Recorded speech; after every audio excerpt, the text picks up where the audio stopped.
Want to stop juggling spreadsheets, calendars, and a dozen apps just to run your rentals? Logify makes it easy. It's an all-in-one toolkit for hosts. Build a direct booking website, automate guest messaging, and keep all your channels in sync. Running your rental business your way has never been simpler. And for Good Morning Hospitality listeners, you can get 20% off any yearly plan with code GMH20. Just check the link in the show notes to get started today. Welcome to Good Morning Hospitality, your one-stop shop for the latest news, noteworthy trends, and thought-provoking discussions across the industry. From hotels and short-term rentals to all things travel and hospitality, you'll find each episode equips you with the information that you need to start your week. Join us on Good Morning Hospitality every Monday, wherever you get your podcasts. Good morning. Good morning. Hi, good morning. Good morning. How nice to see both of you. Sarah, the flowers are back. The flowers are back. I caught the flower lady this morning. Yeah, last week was a rough one. I don't know what happened. I didn't have time. But this morning was great. She also somehow talked me into buying an orchid. So instead of spending like my usual 9 or 10 euros, I got out of there with like 35 euros worth of flowers. She sees me coming. I walk past her every day and she sees me coming and like says, hello. And you're like, oh my gosh, that's when I spend too much money with her. Like her best friend. Sarah, you need to move. You need to move. Talking of moving, how's the new house project? Yeah, going really well. So I got all the plans back from the architect this week. And then there's like a new law coming into effect for renovation licenses that takes effect in September. So we basically I had to make a decision within a day after I got the different plan options. So I had to make a decision yesterday. So I ran some really quick numbers like back of the napkin and then just went with my gut. So I hope I made the right decision. But yeah, we had to get everything in because I need the license issued before the end of August so that I have the current laws apply, which is much easier to do. There's basically a bunch of stuff that would now apply to the building if I can't get it done before September. So from September, if any time that you do anything in a flat within a building, the whole building has to come up to code with a bunch of other stuff that would just be a nightmare. So hopefully, fingers crossed, that will come through in time. And then, yeah, hopefully start the reno in September. So really excited. Super exciting. Maybe you can sort of podcast live from the renovation sometimes as well. We can see it develop. Oh my gosh. I know. It's a 7-minute bike ride from my house. So I will be turning up every day to make sure there's actually people there. Because, Spain. So. Rafi, welcome back. How was Brittany? Thanks. Yeah, Brittany was great. I was there last year and we had a full week of rain, and this time we actually had a full week of sun. So I'm really happy with the turnout of my holiday. Are you so good at wakeboarding now that you'll let us share pictures of you doing it and videos on social media? In fact, I got the videos. I'm going to share them because they're quite funny. But no, it's still a struggle. Love it. And Leo, you did some traveling, didn't you? You came to Barcelona and didn't visit me. I know. What happened? I know. I messed up, didn't I, Sarah? I messed up. So for everyone, I messaged Sarah the night before saying, "Look, I'm in Barcelona for 8 hours. Let's hang out." I mean, that's a ridiculous statement, isn't it? I'm in Barcelona for 8 hours. It's ridiculous. And then as I arrived, as I got off my plane, there was an option between 2 doors that I could choose that everyone from the plane could choose to walk off. And we chose the most obvious door, and it was open. Next thing I know, I was in the airport without having to go through passport control. And I thought, this doesn't seem right. Ridiculous, Norris. I went and found a passport guy, and suddenly I was the bad guy for sneaking into Europe. So they made me wait there 45 minutes while they checked my passport, and basically I nearly created an international incident. And so the 8 hours I had in Barcelona, I spent 45 minutes in the airport just trying to get into Europe. It was ridiculous. And the whole time I was thinking, I'm not the problem. There's 200 people that just snuck into Europe. I've actually come and owned up. I can imagine the Spanish police now like trying to hunt them all down. Can you imagine looking at the flight registry? They would actually have to work. That's no good. It's July. Nobody wants to work. I think Barcelona police have got bigger problems as well, haven't they? Pickpockets and things like that. Yeah. Fair enough. So no, I was the bad guy suddenly. So Sarah, yes, I let you down. I didn't come. We didn't hang out. Alas, we didn't hang out. And guys, I'm down in Brighton, as you can see. So this morning, brag moment for me. I've already been for a swim. Fabulous. Good, isn't it? That's Um, great.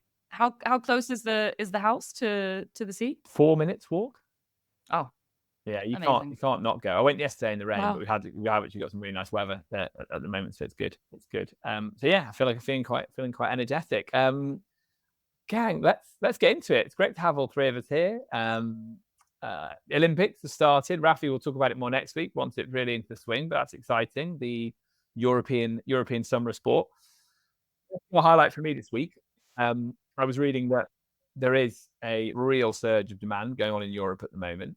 Not going to touch on it too much because I think, Sarah, you're going to get us some more numbers next week. But I think it really has been driven by the sport. So we've got the Euros, we've got the Olympics, and the fact that everybody in Europe likes to take August off. So very, very exciting. The summer peak is coming. Sarah, you'll give us a bit more detail next week on what that looks like. But it's promising given the regulatory landscape that SDR continues to be a vertical that people are choosing for their trips.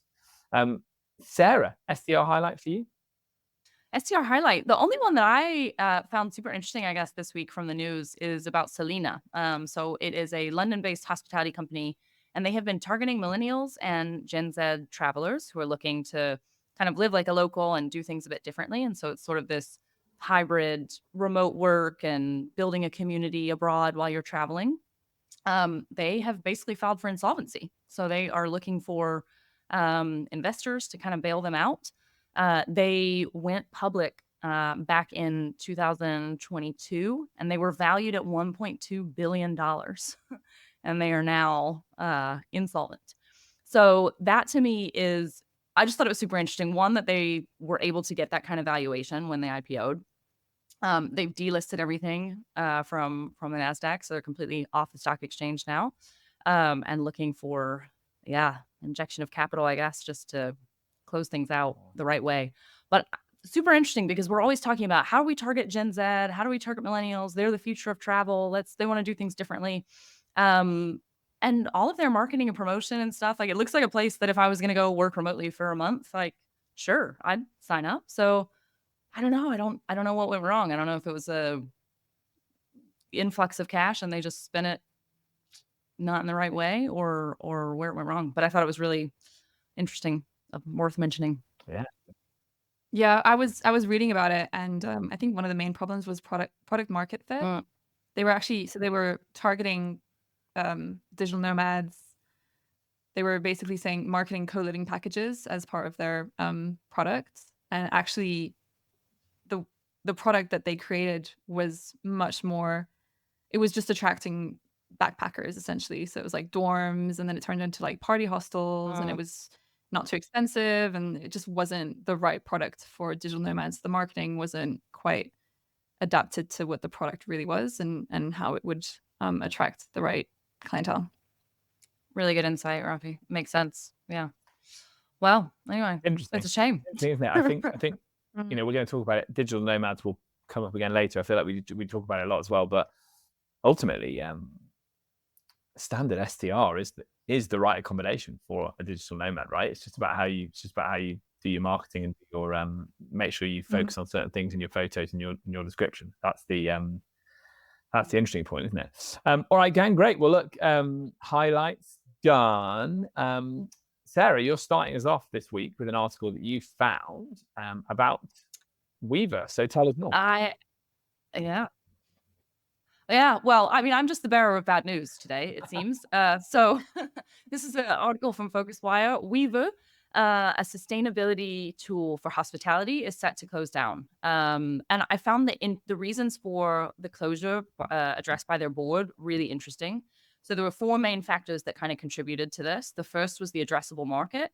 So basically they were saying the addressable market was way below what their expectations were, and that the industry just wasn't ready to kind of take this more rigorous approach to sustainability. The second was just the complexity of the tech stack. So their goal was to build an application that could track sustainability measures in real time. And they realized that was just not really possible with the time frame and the money that they had to develop it. And so that was going to affect the commercial viability of the product. The third was the attractiveness of the market. So essentially just saying that we're not ready to adopt all of these changes yet. And so it was going to take a lot more time for a lot of these measures to either be approved or for the effects to be seen. And then the fourth one was sustainability regulation. And so there has been a lot of regulation put into place, but the benefits of this remain to be seen. And even if you start to see benefits, it's still going to be several years down the road before really seeing the true impact. And so it was sort of difficult to get people super excited about this when the real value of all the regulations that are being put into place might not be seen for 10 to 15 years. So I found it super interesting. Sustainability is something that comes up a lot, especially in our sector. And we think about it, at least from my perspective, like sustainability in terms of not just saving resources like natural resources like water and things like that, but sustainability within the community. And so, yeah, I thought it was a good one to kind of touch on. Do we think we're ready for some of these sustainability measures, and how do we keep pushing it forward, knowing that we're not going to see the results for probably 10 to 15 years really come to fruition? What do you think, Rafi? So Viva was essentially targeting independent hotels and tourism businesses, and the sustainability regulations that have come into play are targeting corporations, like larger companies. So I think that the independent hotels, they're just not prioritizing this at the moment, and they don't really have a reason to. I mean, they probably do, but it's not tangible. And there are all these concerns. It's like, where do we start? Where's the data? How does this make commercial sense for us? What's the ROI?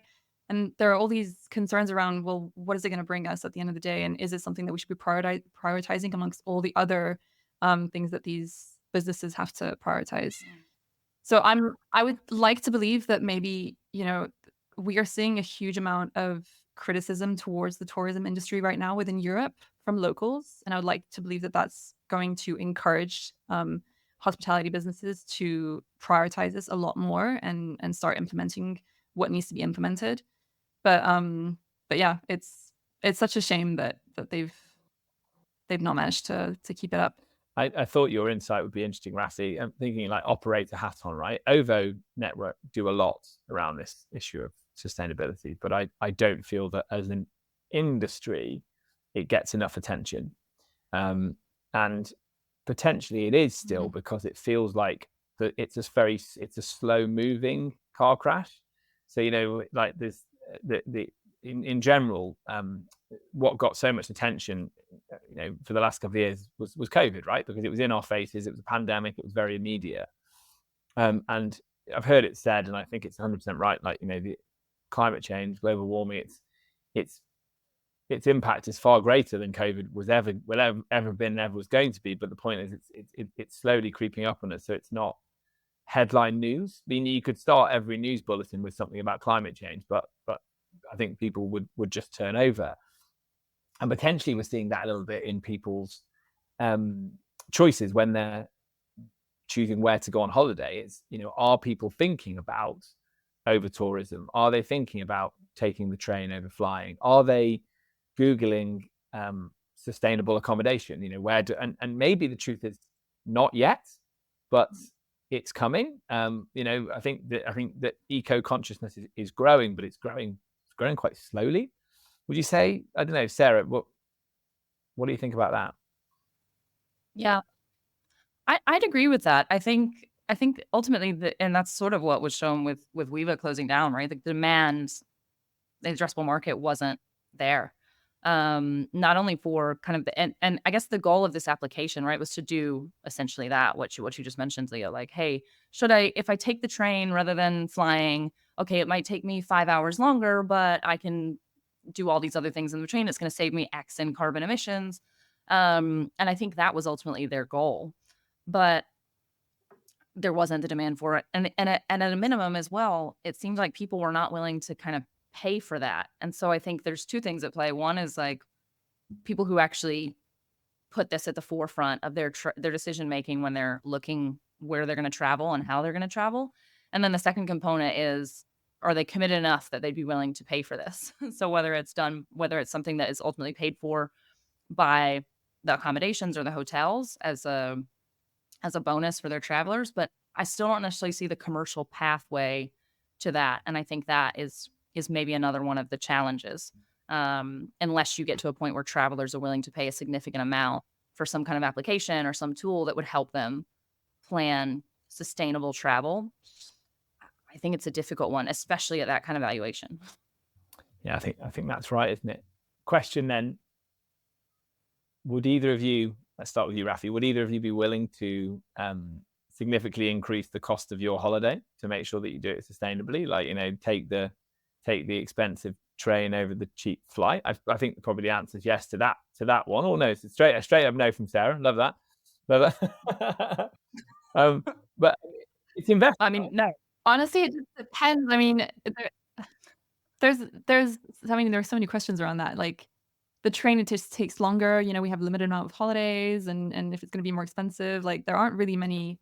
It's difficult to justify that, on the upfront. But I've done it before. I probably don't do it enough.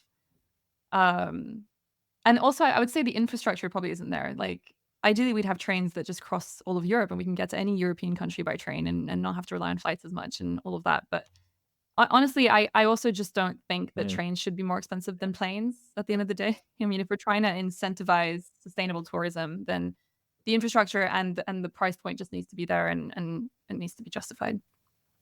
Yeah. Sorry, not paying more to travel sustainably yet. Especially not significantly more, right? And longer.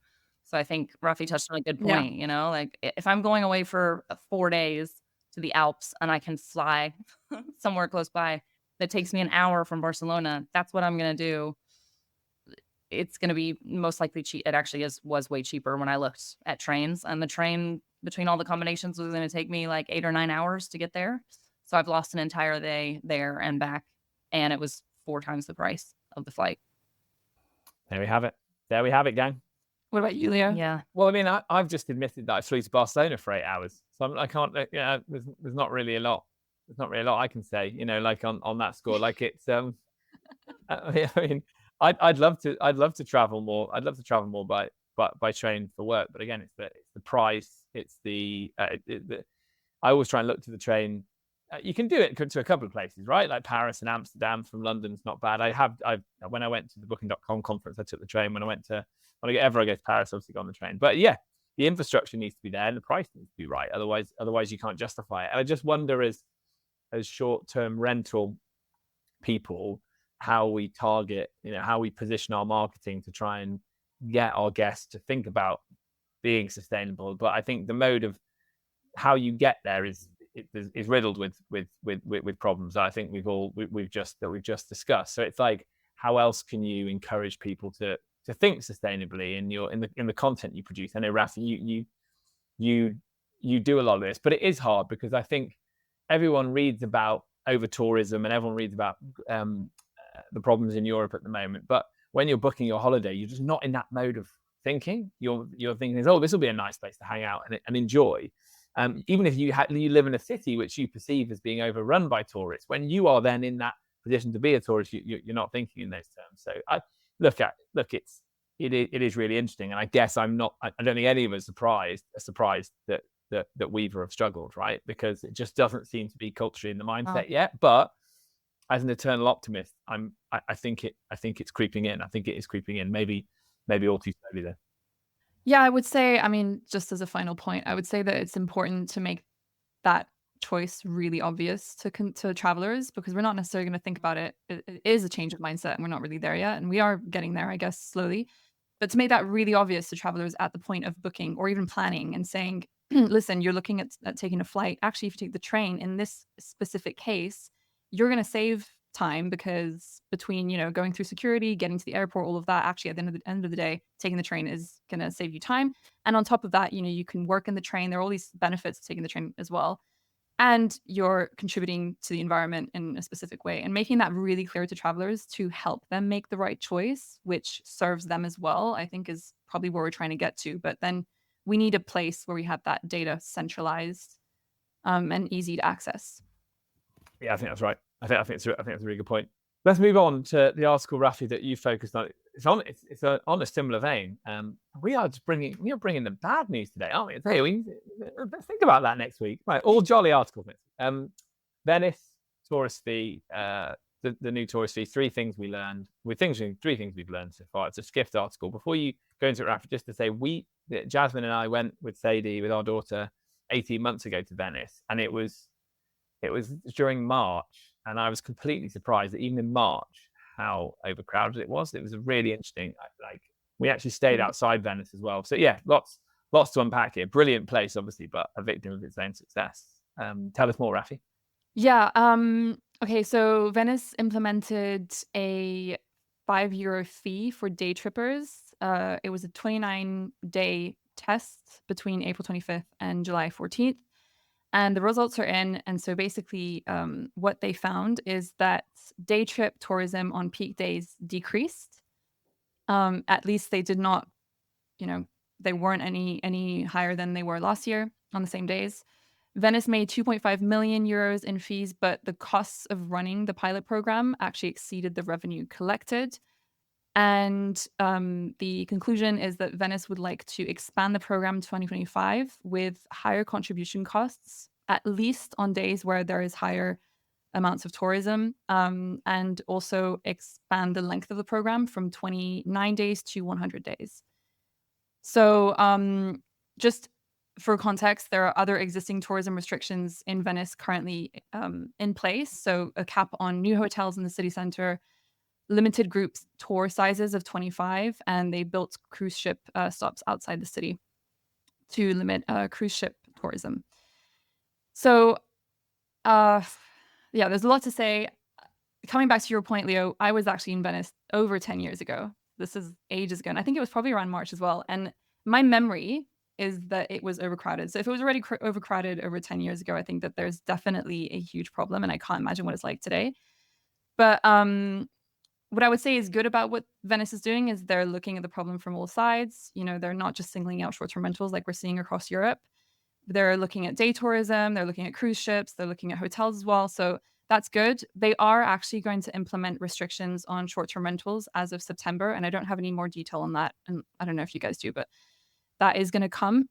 But these restrictions are being heavily criticized by locals, especially because, for one, the fee is so insignificant that there isn't really much belief that it's actually going to limit tourism. And essentially implementing a fee to enter a city is, locals basically say that this is turning their town into a theme park, essentially. So that's not hugely popular. I believe that there are probably heavier restrictions that could be placed on cruise ships. They've just displaced the ports. That's basically it. And I also found out that there wasn't really any proper study that was conducted before implementing these measures. So these measures they're not really based on any proper data that's showing where the problem is actually coming from. And then the only other point that I have here is that these day fees, they're supposed to contribute to conservation and other problems that the city is facing. But the majority of tourism tax is actually currently going into tourism marketing. So, it's a bit concerning. What are your thoughts? I think something really interesting to keep in mind. I was just doing some quick Googling around. There's 51,000 people that live permanently in what is Venice, the center, right? That's the little island of Venice. Over 20 million tourists visit each year. For a place with a population of 51,000. You guys, that is insane. It's insane. There's no wonder Venice has an issue. And unfortunately, I'm of two minds of this, right? One is thinking, like the locals, if you charge a tourist tax, even if it's $200 a person or something, people would pay it. But then you're limiting tourism to that city just to a certain type of tourist, and is that fair, especially within Europe? How can you tell somebody you can't visit? The only way to do it is to limit, I guess, accommodation options in the peripheries. But you still can't limit as well, I think, the day tourism, unless it becomes historical monuments and they consider the whole city center as a historical monument. And it's hey, there's X number of people. You go to visit a cave in Spain and it's sorry, guys, only 200 people allowed in per day because it is what it is. And rather than having it be fee based, so obviously there's a fee to get in, and that should go towards conservation and not tourism marketing, because God knows they don't need any more of that. But for sure, it would limit at least the number of tourists. So have it be done on like a sign up list or something. I don't know. It still would be a ridiculous list. You mean you could be planning to go to Venice in like 10 years, like you'd be dead by then. So I don't know. I don't know if it would work, guys, but like just the sheer magnitude, like they have to do something. It's insane. Like, I was shocked. Who gets priority then? Yeah, if it's a 10-year waiting list, do older people get to go get to queue jump because they're less likely to make that trip in 10 years? Going to Venice is a privilege, isn't it? I felt very lucky. You guys probably get this too, but like I always, when I get to go to these wonderful places, I always think, God, my grandparents who never left their country would have been just so delighted to be going to, or like certainly great grandparents, right? Like you go back a few generations, think, God, they'd been like, when I went to the Vatican, I was like, my Irish Catholic grandma who never left the UK or Ireland would have been in her element walking around the Vatican. So we have to remember it's a privilege, right? Not a right. And I guess I liked what you said there, Sarah. Like maybe like the whole of Venice is a museum, right? It's viewed in that way. So potentially you do have to charge $200 for people to go and stay there. And I like what you said, Rafi, how they're approaching it from all sides. So they're not just demonizing short-term rentals, because short-term rentals don't work if there's no locals, right? Because the point of going and staying at short-term rental is that you want to live like a local. So, unless the coffee shop's authentic and you can see someone having, when you're in there, you're walking around going, oh, this is what the Venetians do. This is how they have lunch. This is where they have breakfast. All that sort of good stuff. It loses that. It becomes no one wins in that scenario, right? So it's really hard. I agree. I don't know what the right answer is, but I think Sarah's right. I think people would still pay $200, and you would then remove younger people who wouldn't want to pay that $200. So it's not an exact science. It doesn't exactly solve your problem if you've just got wealthy people walking around, generally older people walking around your city. But I think if you're a local, you'd probably go for that right now, because you would say, well, at least it preserves elements of the city for us as locals, and then we monetize our tourists, but we do cap them. It's interesting because there's only one or two ways into Venice, right? It's by train or by boat. So it does feel like an area that you could say, right, you have to pay the tax and you have to go. I'm also quite pro Barcelona charging a tax rather than just demonizing 20,000 short-term rental listings, which is less than 1% of its entire housing stock, right? Mm-hmm. Like it'd be a better approach for Barcelona to put limits on cruise ships and charge a tourist tax, but very hard to do in a city that's multifaceted and has digital nomads, international business people coming into it as well. Venice feels like a really interesting test case, because I'd be surprised. I doubt there's many digital nomads or people doing business in Venice. It is just tourists. So that's why I think it's such an interesting test case. But again, I like the fact that it's holistic. I like the fact that they're considering it from all angles, because it does need to be preserved. And potentially me as a tourist, I need to think, well, I've seen Venice. I probably shouldn't go and see it again, Yeah, I think it makes sense. Another interesting idea, and just being pro our industry and thinking outside the box, is like, you want it to be more sustainable. Surely you'd get rid of hotels and leave the short-term rentals, because there's much fewer short-term rentals. And maybe you only have hosted stays or something, so that anybody who's actually staying in the historic city center has to be with a family, and there's only private rooms or what. I mean, I don't know. I think there's options to make it a more sustainable approach. But of course, the hoteliers have lots of money and lobbies behind them. So good luck. That was my first thought, Sarah, was, if you had sensible regulation around short-term rentals, and let's see, because there are areas being more sensible about it, you then incentivize the local who lives there through the winter, but actually doesn't want to be there when the crowds are at their heaviest, who rents out their apartment and goes and stays with family somewhere else in Italy, or goes and stays on the beach somewhere else. So there is, it feels like it can be used to the benefit of locals for sure. Gang, we're running late, but let's look at the last one anyway, because I think it's interesting. I said we wouldn't run over, but come on, let's run over. It's something Rafi found it, a Euronews article, why Portugal is cracking down on digital nomads and where it's cheapest to remote work right now.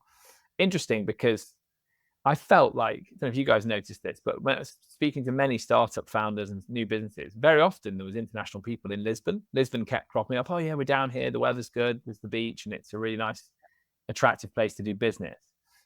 It seems that potentially Portugal, Lisbon, are going slightly cold on it.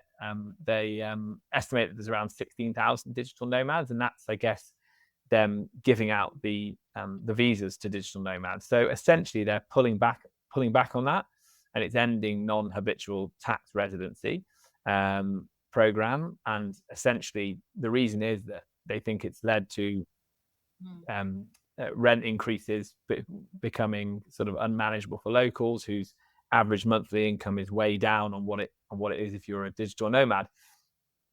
Really interesting, because I don't know what the right answer is here. Clearly, it's got lots of ramifications for the SDR industry, because the digital nomad is very likely to take a short-term rental for a few months and mooch around.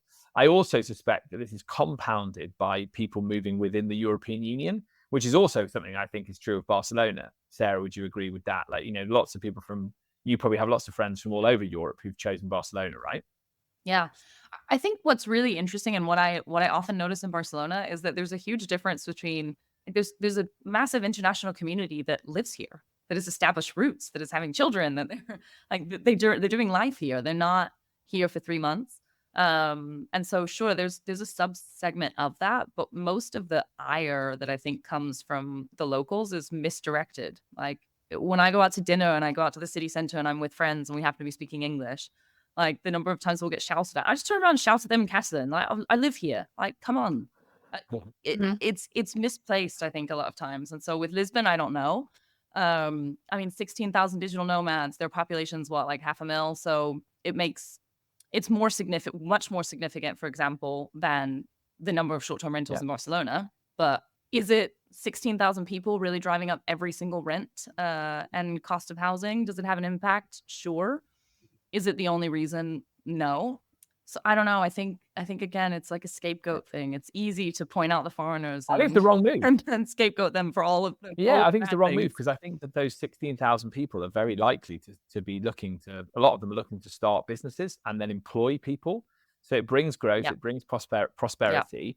And as you say, a lot of people then make roots where they live, and it brings tax revenue, and it enhances this idea of like people mixing and skills coming together. So I think it less it being actually digital nomads causing a problem. It's more of a free movement of people within Europe, compounded by digital nomads, and it's just modern Europe slightly meeting old Europe, and if the cards fall and it's a little bit messy for different groups, probably again, and not enough housing stock being built, all that sort of stuff. But we see it in London the whole time. London is an ever-changing place. You wouldn't you get groups that come in and areas become very expensive, and then people move out to new areas. So it's kind of the way of things. And again, I think the reason, I'm not being fatalistic, I'm saying that there's positives that you get from that I think is wrong to put a big cross over the door and say, you're not welcome here. So I think Lisbon, and certainly Barcelona in different ways, just need to be a bit careful about that, because in that innovation comes growth, and you want young people, because young people are the ones that are building the businesses of tomorrow. So it's interesting. Rafi? Yeah, I just feel like there's a lot of parallels you can draw between this and the short-term rental industry and the regulations that we're seeing as well in our industry. It's too easy. I mean, both of these groups, whether that's us, our industry, and then these digital nomads, we're bringing in a lot of benefits that can't be ignored, and those just need to be considered when these new rules come into play. Maybe Lisbon, I mean, Portugal should probably also look at expanding, the interest of digital nomads across the country as opposed to just Lisbon. There's probably something that can be done there as well. But I totally understand. I mean, Portugal's great. Portugal is such a great country. I would love to experience some time there, but yeah. Wouldn't we all? I'm also just in general, I'd love to be a digital nomad, because I had 2 kids. So now I can't be a digital nomad because I've got to get nursery sorted. They like consistency. So I'm like, God, why did I have children before digital nomadism became such a thing? If we've got any hosts in Lisbon, we'd love your thoughts on this. In general, actually, Portugal in general, I think it's a very interesting country because it is so sought after by tourists. But I know the cost of living there has always traditionally been a bit lower. And again, if that's rising, what your experiences have been, maybe a slight victim of its own success with tourism, which seems to be a trend across Europe at the moment. Lovely. We're well over time, guys. It's been so nice to see you. Who's off to do something fun? Rafi, Sarah, anyone got anything exciting going on? I've got beach day tomorrow with my crew, so really looking forward to that. I haven't been to the beach at all this year. I went when I went in Malta, obviously, but actually in Barcelona, have not been to the beach, so looking forward to it. Rafi? Maybe some rock climbing this afternoon. Probably a lot of beach as well. We'll see. Cool. All right, nice. Well, What about you, Leo? I'm going to put the TV Another on dip in and the sea? just watch the Olympics the whole time. No. We're here. We're Sounds here. great. We've got sundown drinks with some friends at the seafront, and all just looking forward to some Nice. good weather. Summer's arrived in the UK. Okay, lovely. If you've enjoyed the show, please hit like, share, subscribe, and all the usual social channels. Thanks for joining us. See you again next week.